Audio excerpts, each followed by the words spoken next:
Vamos abrir nossas Bíblias no livro de Atos, capítulo 5. Atos, capítulo 5.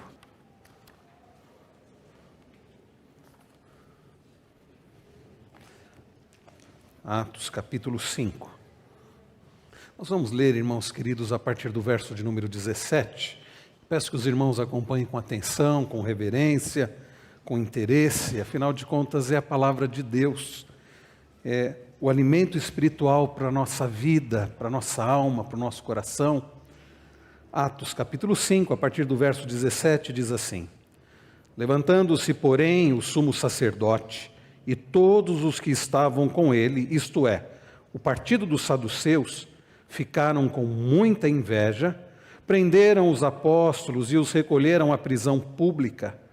Mas de noite, um anjo do Senhor abriu as portas da prisão e, levando-os para fora, lhes disse: Vão ao templo e digam ao povo todas as palavras desta vida.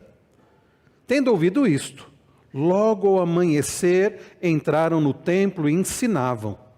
Quando chegaram o sumo sacerdote e os que estavam com ele, convocaram o sinédrio e todo o conselho dos anciãos do povo de Israel e mandaram buscar os apóstolos na prisão. Mas quando os guardas chegaram lá, não os encontraram no cárcere. E voltando, relataram dizendo: Encontramos a prisão fechada com toda a segurança e as sentinelas nos seus postos junto às portas. Mas abrindo as portas, não encontramos ninguém dentro. Quando o capitão do templo e os principais sacerdotes ouviram essas informações, ficaram perplexos a respeito deles e do que viria a ser isto. Nesse momento, alguém chegou e lhes comunicou: Vejam, os homens que os senhores prenderam estão no templo ensinando o povo. Então o capitão e os guardas foram e os trouxeram sem violência, porque temiam ser apedrejados pelo povo. Trouxeram os apóstolos, apresentando-os ao sinédrio. E o sumo sacerdote os interrogou, dizendo: Não é verdade que ordenamos expressamente que vocês não ensinassem nesse nome? No entanto, vocês encheram Jerusalém com a doutrina de vocês e ainda querem lançar sobre nós o sangue desse homem. Então Pedro e os demais apóstolos afirmaram: É mais importante obedecer a Deus do que aos homens. O Deus de vossos pais ressuscitou Jesus, a quem vocês mataram, pendurando-o num madeiro. Deus, porém, com a sua mão direita, o exaltou a príncipe salvador, a fim de conceder a Israel o arrependimento e a remissão de pecados. E nós somos testemunhas destes fatos, nós e o Espírito Santo, que Deus deu aos que lhe obedecem. Eles, porém, ouvindo isso, se enfureceram e queriam matá-los.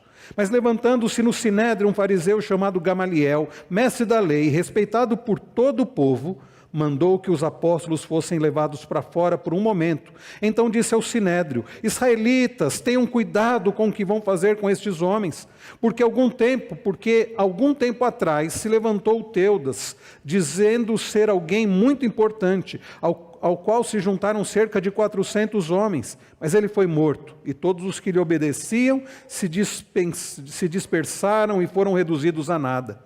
Depois desse, levantou-se Judas o Galileu, nos dias de recenseamento, e levou muitos consigo. Também este foi morto, e todos os que lhe obedeciam foram dispersos. Neste caso de agora, digo a vocês, não façam nada contra esses homens, deixem que vão embora, porque se este plano ou esta obra vem de Deus, será destruído. Mas se esse plano ou esta obra vem de homens, será destruído. Mas se vem de Deus, vocês não poderão destruí-los e correm o risco de estar lutando contra Deus. E os membros do sinédrio concordaram com Gamaliel. Então chamaram os apóstolos e os açoitaram, e ordenando-lhes que não falassem no nome de Jesus, os soltaram.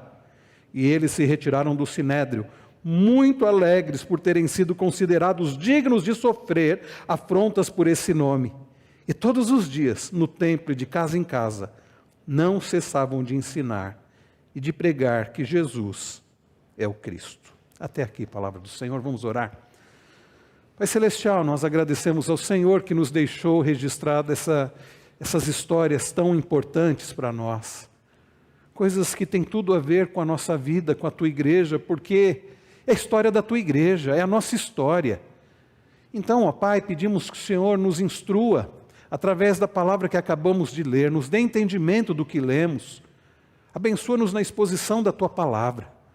Nós pedimos estas bênçãos, no nome de Jesus, o Cristo. Amém. Eu não sei se você já experimentou, certamente já, estar vivendo a sua vida cristã, estar de acordo com a vontade de Deus, e coisas começam a acontecer, problemas começam a acontecer, e aí então você fica pensando, será que eu estou mesmo fazendo o que é certo? Porque se eu estou fazendo o que é certo, se eu estou sendo fiel a Deus, por que é que a coisa está tão difícil?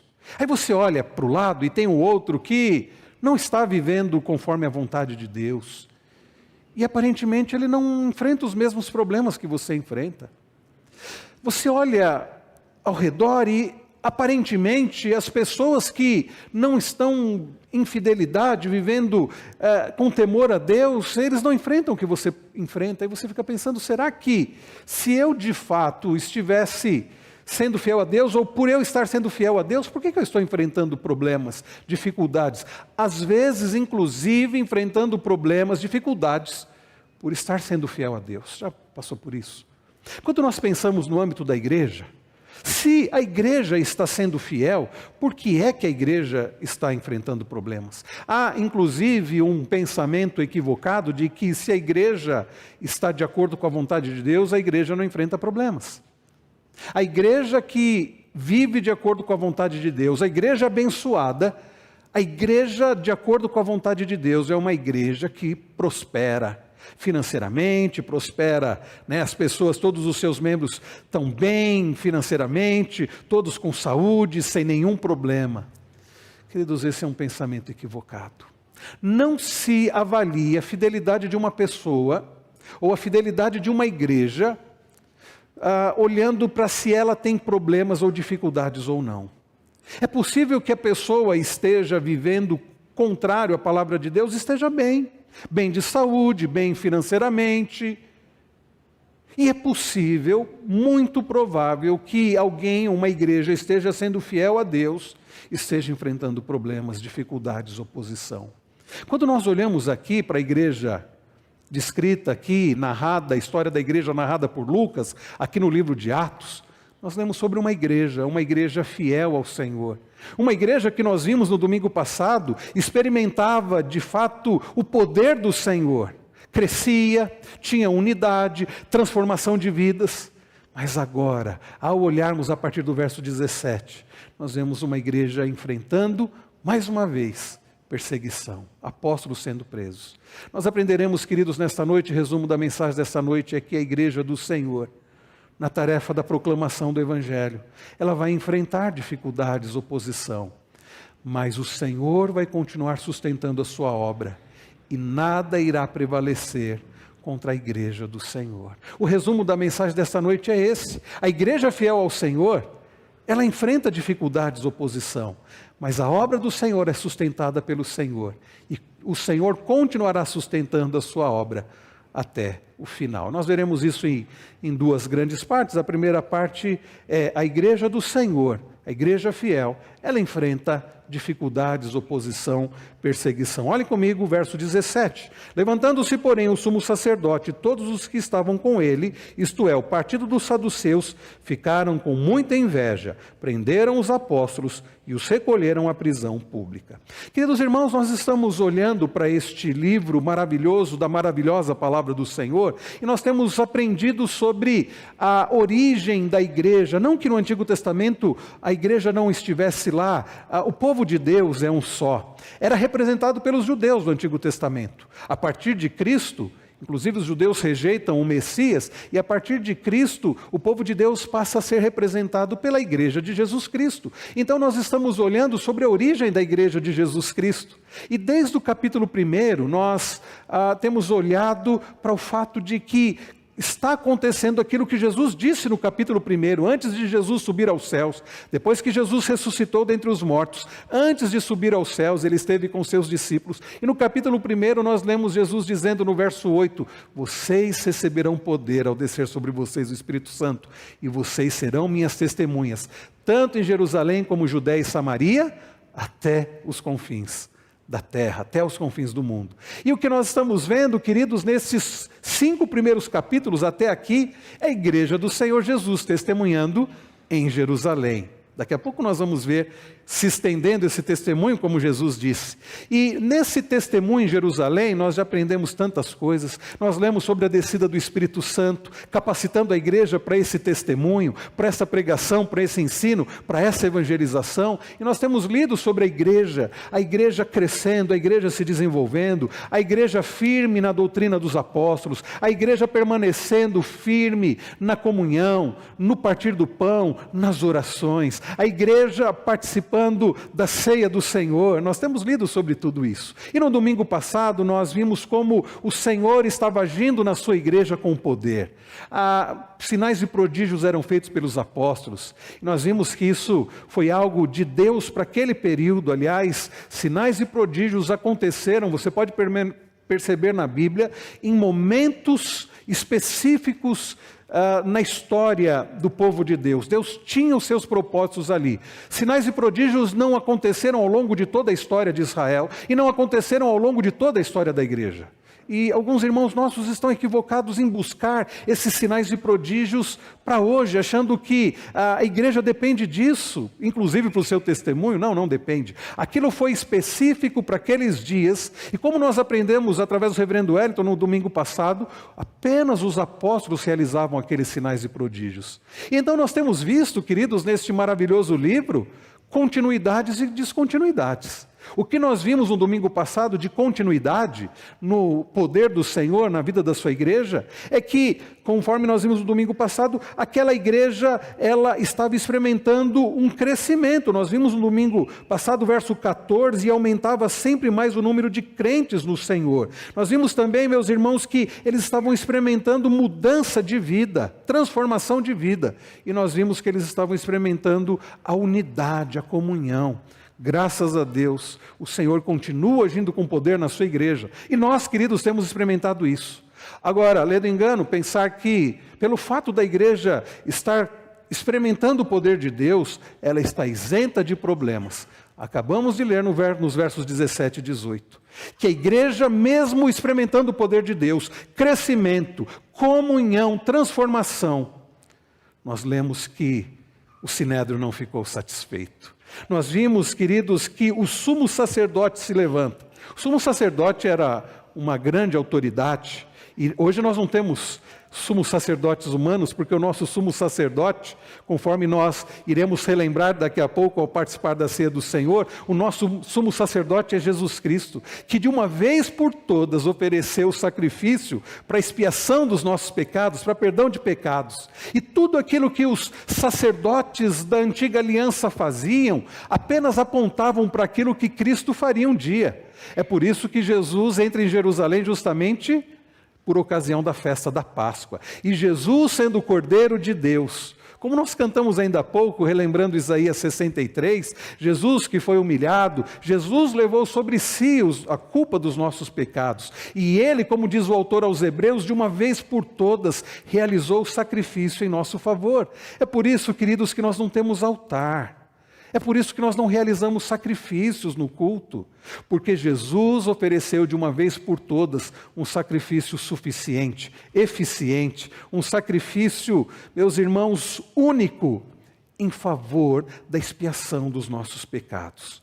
Então, nós não temos sumos sacerdotes humanos. Jesus é o nosso sumo sacerdote, mas naqueles dias ainda havia sumo sacerdote, e o sumo sacerdote, provavelmente aqui, não era Caifás, era Anás, e ele, levantando-se, e todos os que estavam com ele, isto é, o partido dos saduceus. Nós já vimos que os saduceus eram um partido, uma seita, um partido ali dos dias de Jesus, e não sabemos precisar desde quando existiam os saduceus, mas eles é o que nós poderíamos chamar de a Suprema Corte daqueles dias. Ainda que sob julgo romano, os romanos permitiam aos judeus terem ali as suas leis e até dado grau, até dada medida, eles tratarem dos assuntos, inclusive com condenações. Então o Sinédrio cuidava, era esse tribunal, né, que eles tinham. Então o Sinédrio, esse assunto chegou ali no Sinédrio e eles prenderam os apóstolos, diz o texto, e os recolheram à prisão pública. O Sinédrio, que era essa instância aí de tribunal, e que participavam os saduceus, que a maior parte eram sacerdotes, famílias sacerdotais, eles acabam ficando então enfurecidos ao saber a respeito de que Pedro e João, os demais apóstolos, continuavam a pregar o evangelho. E vejam, meus irmãos, que o final do verso 17 diz que eles ficaram com muita inveja.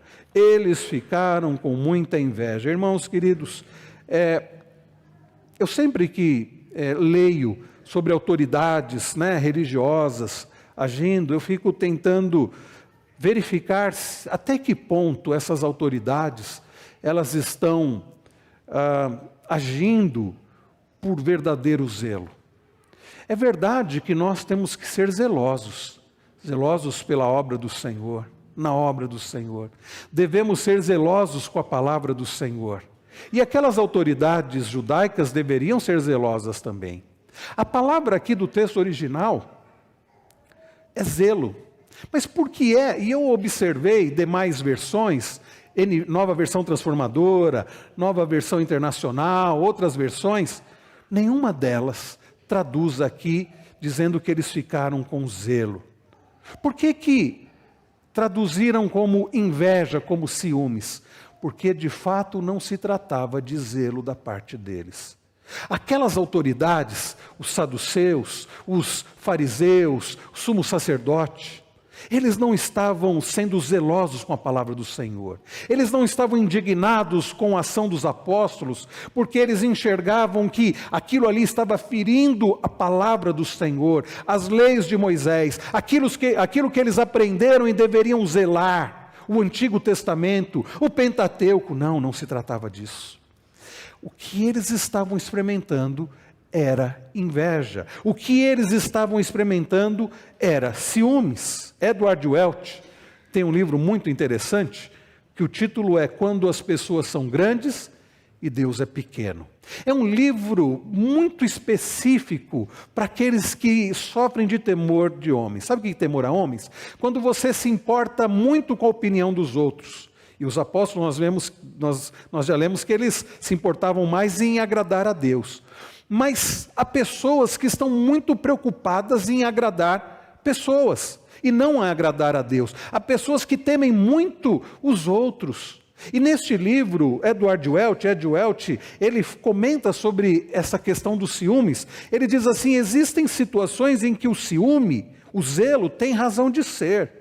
E de fato, irmãos, há um texto das Escrituras, por exemplo, lá em Êxodo 25, Êxodo capítulo 20, verso 5, em que Deus chegou a afirmar que Ele é um Deus zeloso, né? Não é invejoso. A palavra não é invejoso, ou poderia até ser traduzido por ciumento, mas não é um ciúmes pejorativo ou negativo. É um ciúmes, se fosse traduzido por ciúmes, é que para nós é difícil, a gente sempre enxerga ciúmes no sentido negativo, mas é um ciúme no sentido de zelo. Ele é um Deus ciumento no sentido de zeloso, que não tolera que ninguém nem nada, a não ser Ele mesmo, sejam adorados.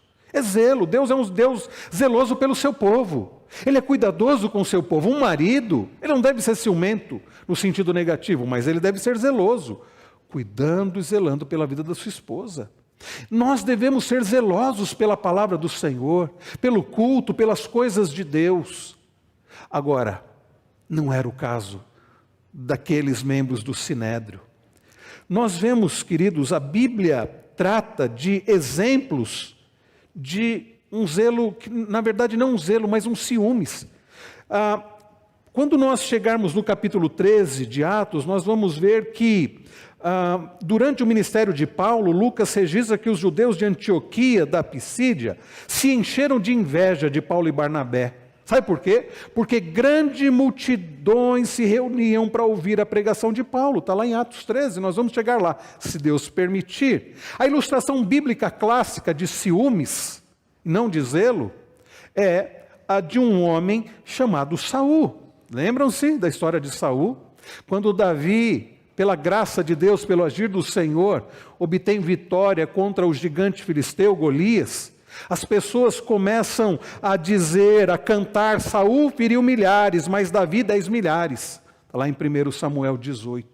Quando Saul ouve isso, ele fica enfurecido, ele fica cheio de ciúmes.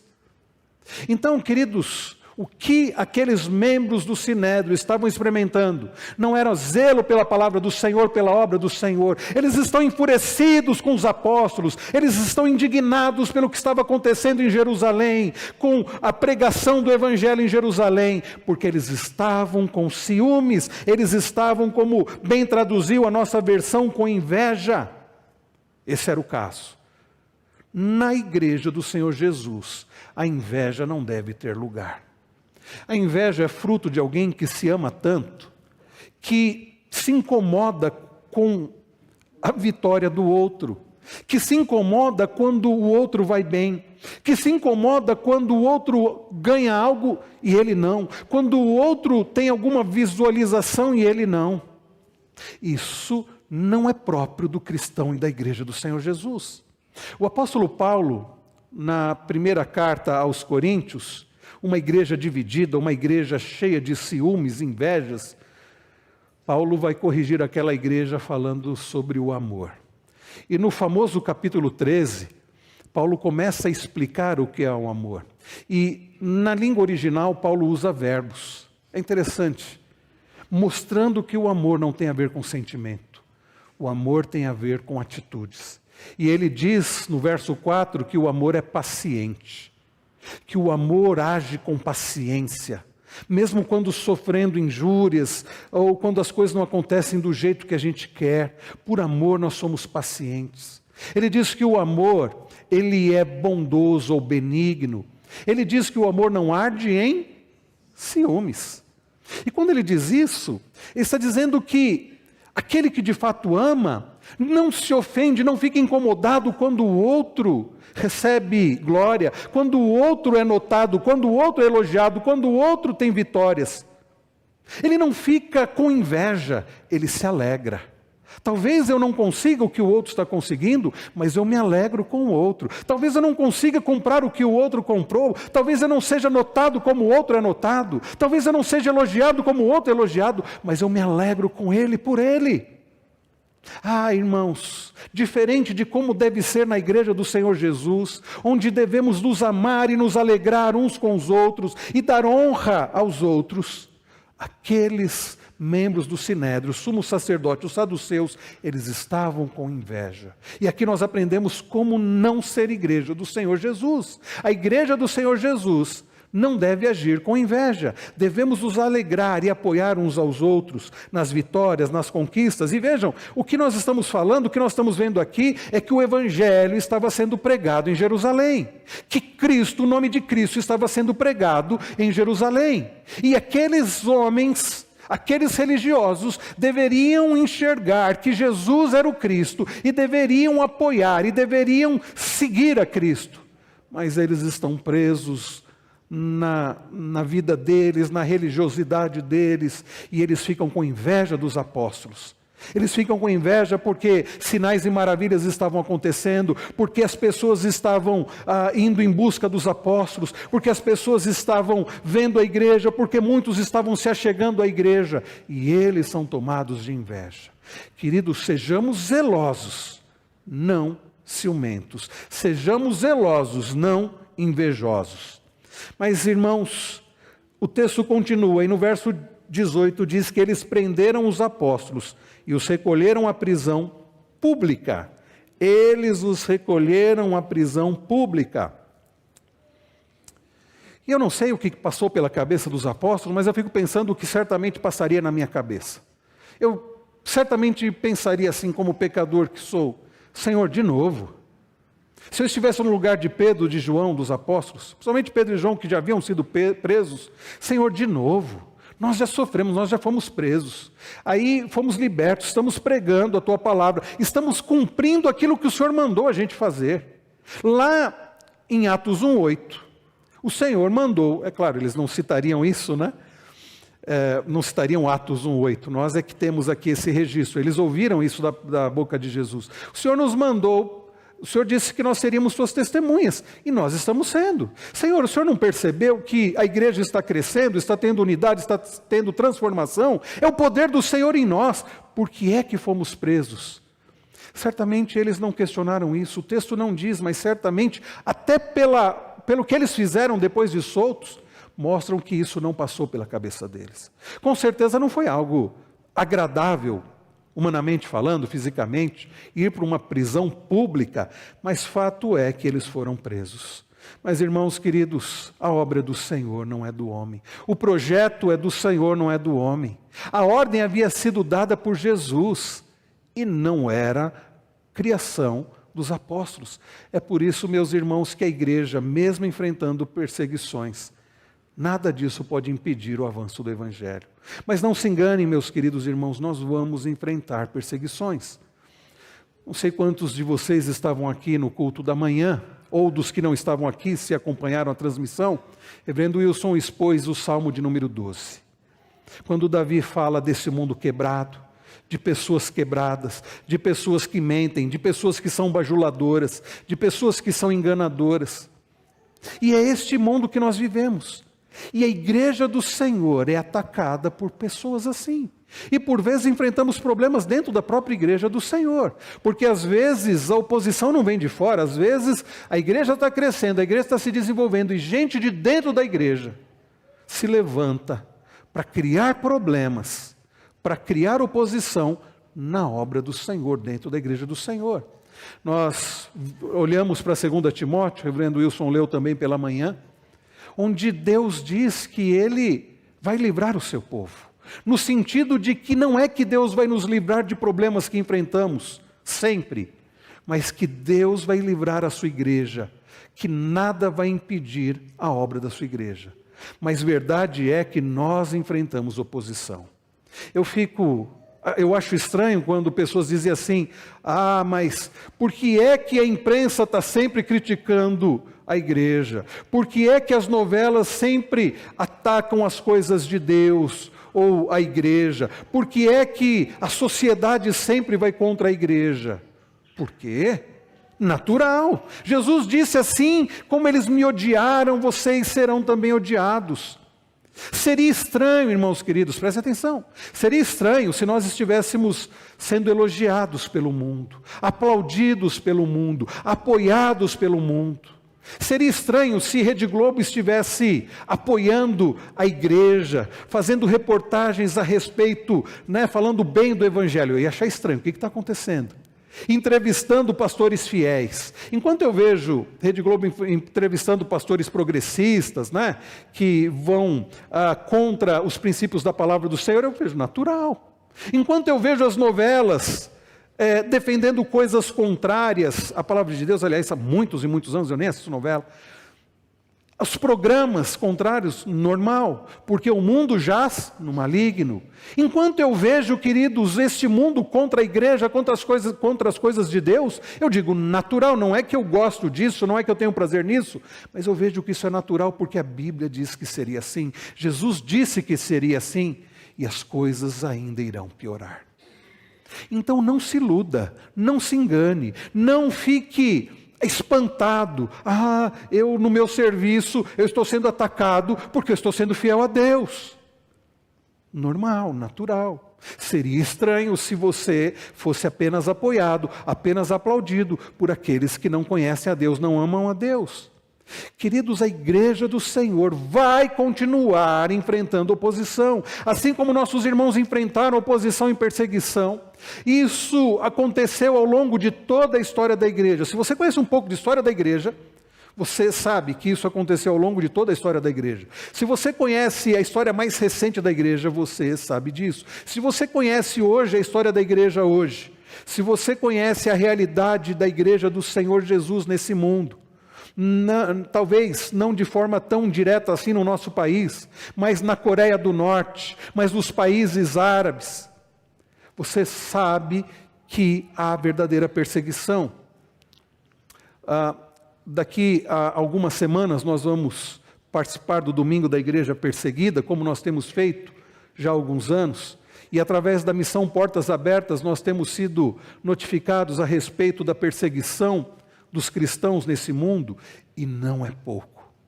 Talvez não seja uma realidade próxima a nós, mas isso acontece na América Latina, de forma talvez não tão direta, muitas vezes velada, mas acontece no nosso país, e deve acontecer na sua vida. Na Colômbia, a grande perseguição aos cristãos.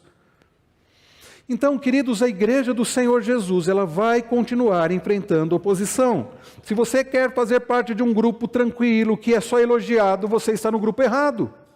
Se você quer isso, se você quer comodismo, aplausos do mundo, reconhecimento do mundo, você não deve ser um cristão. Porque o cristão, ele não é aplaudido pelo mundo. Ele não é agradável ao mundo. Ele não vai ser bajulado pelo mundo. E se for, ele deve tomar cuidado. Alguma coisa está errada. Ou ele está sendo enganado, ou ele não está sendo um verdadeiro cristão. A igreja vai ser perseguida.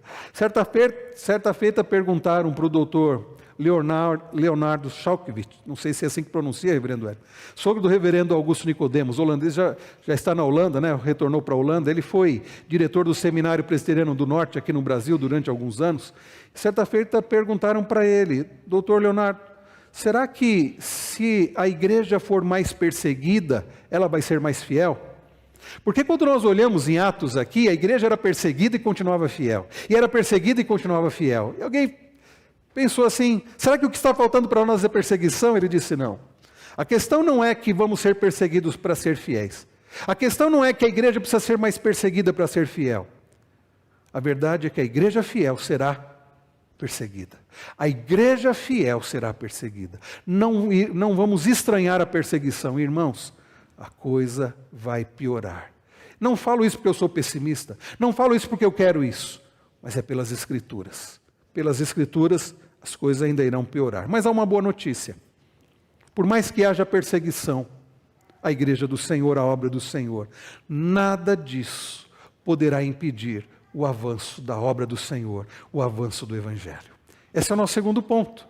Veja comigo, a partir do verso de número 19. Mas de noite um anjo do Senhor abriu as portas da prisão e, levando-os para fora, lhes disse: vão ao templo e digam ao povo todas as palavras desta vida. Tendo ouvido isto, logo ao amanhecer, entraram no templo e ensinavam. Vejam, queridos irmãos, que os apóstolos foram presos, mas o anjo do Senhor, Deus, enviou o seu mensageiro. Eu acho curioso porque, e algum dos comentaristas bíblicos levantou isso, fez essa observação, porque os saduceus não criam nem na ressurreição e não criam em anjos.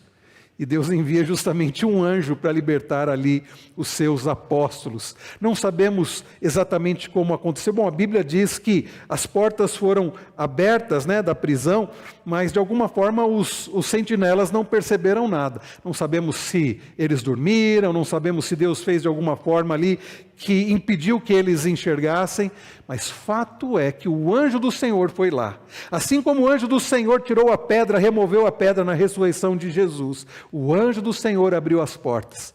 Estavam ali portas trancadas, sentinelas apostos, mas o anjo do Senhor libertou os apóstolos. E não libertou porque Deus estava interessado, acima de tudo, no conforto dos apóstolos, mas Deus estava comprometido com o avanço da sua obra, e nada pode deter o avanço da obra do Senhor. Então percebam, queridos, e no verso de número 20, diz que o anjo disse para eles: vão ao templo e digam ao povo todas estas palavras da vida.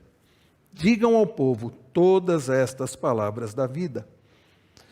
Percebam que o anjo não liberta então os apóstolos e diz assim: vão para casa, Deus sabe o que vocês estão passando, vocês precisam de um pouco de descanso.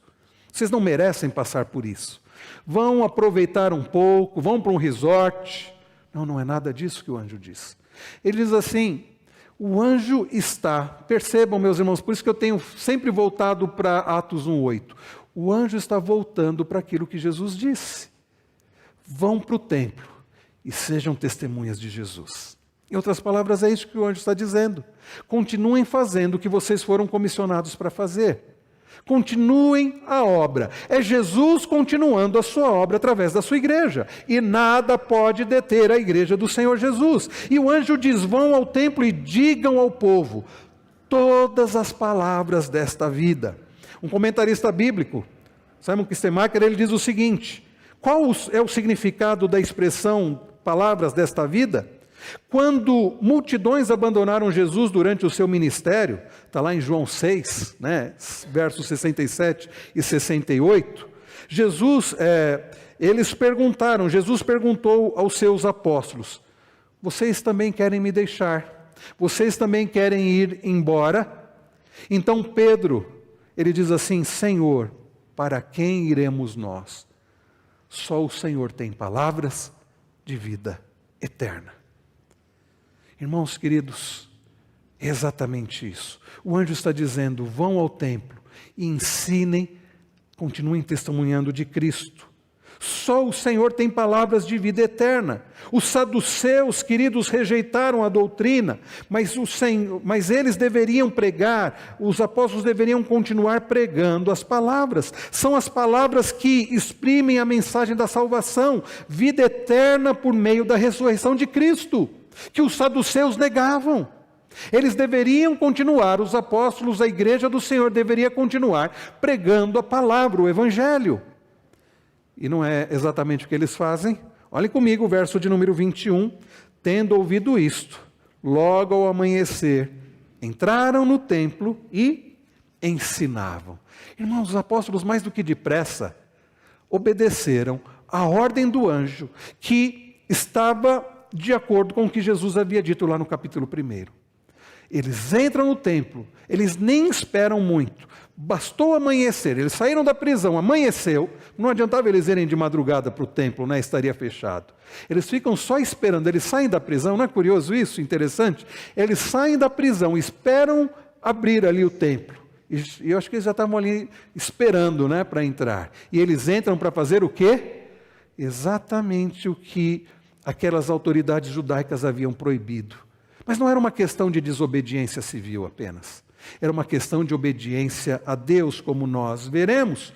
Vejam o verso de número 21, verso de número 21, a continuação diz, quando chegaram o sumo sacerdote e os que estavam com ele, convocaram o sinédrio e todo o conselho dos anciãos do povo de Israel e mandaram buscar os apóstolos na prisão.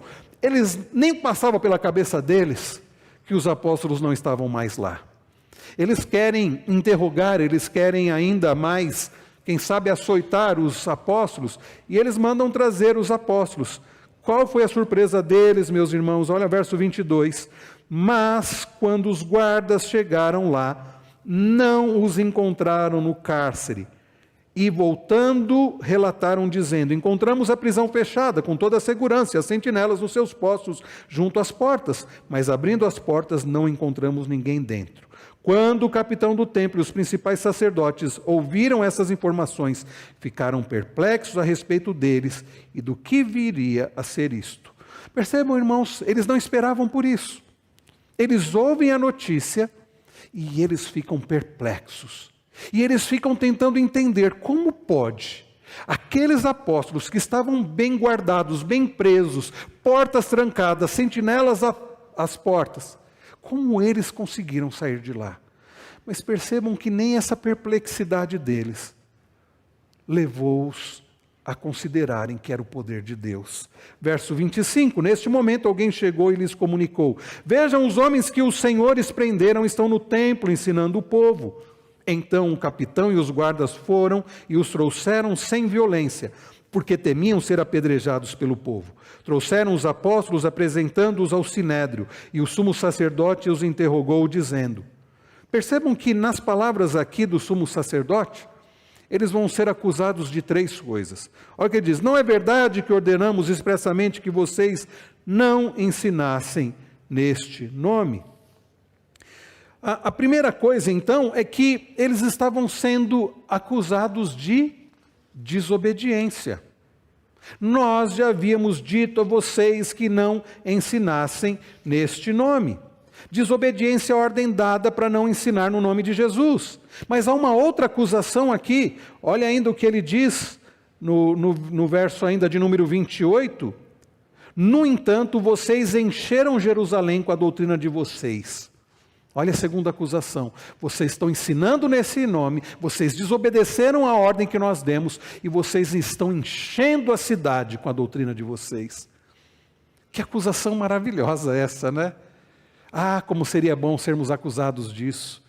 Vocês da Igreja Presbiteriana de Jundiaí, vocês estão enchendo Jundiaí do Evangelho. Seria tão bom sermos acusados justamente disso.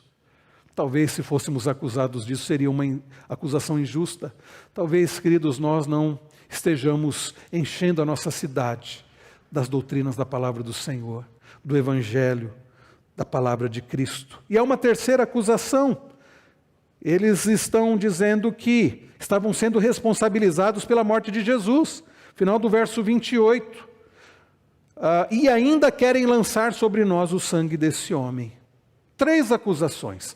Desobediência à ordem deles de não pregar a respeito de Cristo. Estarem enchendo Jerusalém, a cidade, da doutrina cristã, do Evangelho, e responsabilizando aqueles saduceus de serem responsáveis pela morte de Cristo. Pedro ouve, eles ouvem aquelas acusações, e Pedro então responde. Verso de número 29. Então Pedro e os demais apóstolos afirmaram: é mais importante obedecer a Deus do que aos homens. Em relação à acusação de desobediência, Pedro diz: é verdade, essa acusação de vocês é justa. Nós desobedecemos mesmo. Sabe por quê? Não é porque nós somos insubmissos simplesmente a outras autoridades. Não é que nós temos prazer na desobediência civil. Tem gente que tem prazer em desobediência civil. Não importa o que um governo, uma autoridade diga, a pessoa desobedece pelo simples prazer de desobedecer. Ele gosta de ser visto como um anarquista. Não importa o que digam, eu serei sempre do contra. E tem prazer em desobedecer às autoridades. A começar dentro de casa. Desobedece o pai e mãe, desobedece o professor na escola, desobedece a força policial, desobedece às autoridades. Mas não é esse o caso. Pedro não diz assim: não, nós somos insubmissos mesmos, nós gostamos de desobedecer autoridades. Não, não é esse o caso. Pedro vai justificar a desobediência deles. Ele diz assim: é mais importante para nós obedecer a Deus do que obedecer pessoas. Irmãos, como isso é precioso. Se a obra do Senhor continua, e pela graça e pelo poder de Deus ela continua através de vidas, de pessoas que entendem que obedecer a Deus é mais importante do que obedecer pessoas.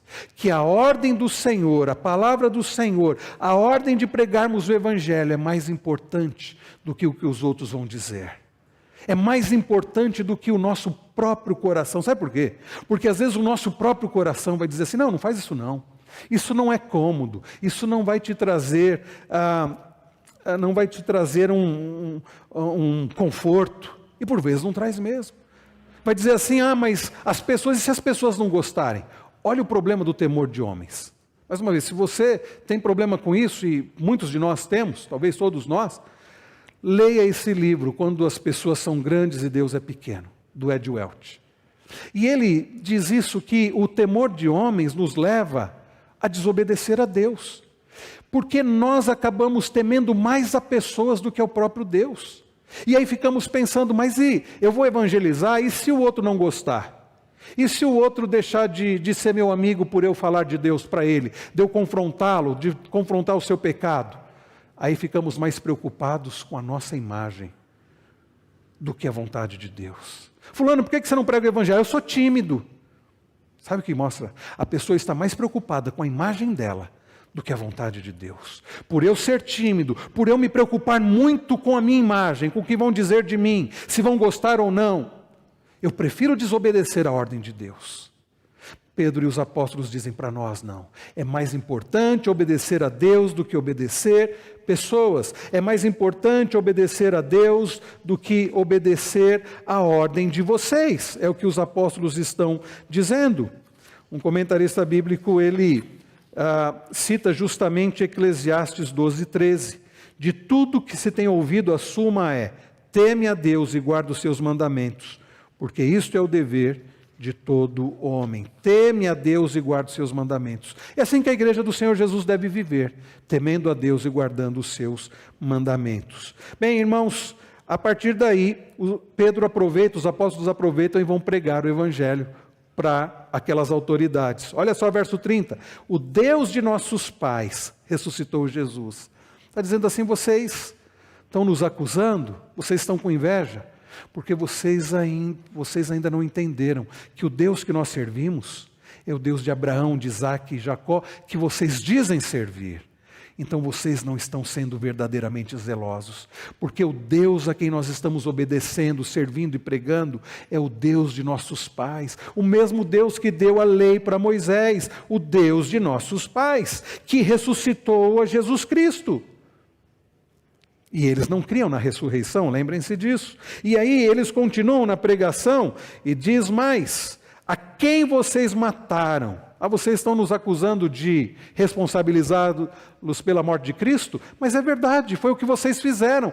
A quem vocês mataram pendurando num madeiro? Deus, porém, com a sua mão direita exaltou a príncipe salvador, a fim de conceder a Israel, inclusive a vocês, o arrependimento e a remissão de pecados. E nós somos testemunhas desses fatos, nós e o Espírito Santo, que Deus deu aos que lhe obedecem. Eles, porém, ouvindo isso, se enfureceram e queriam matá-los.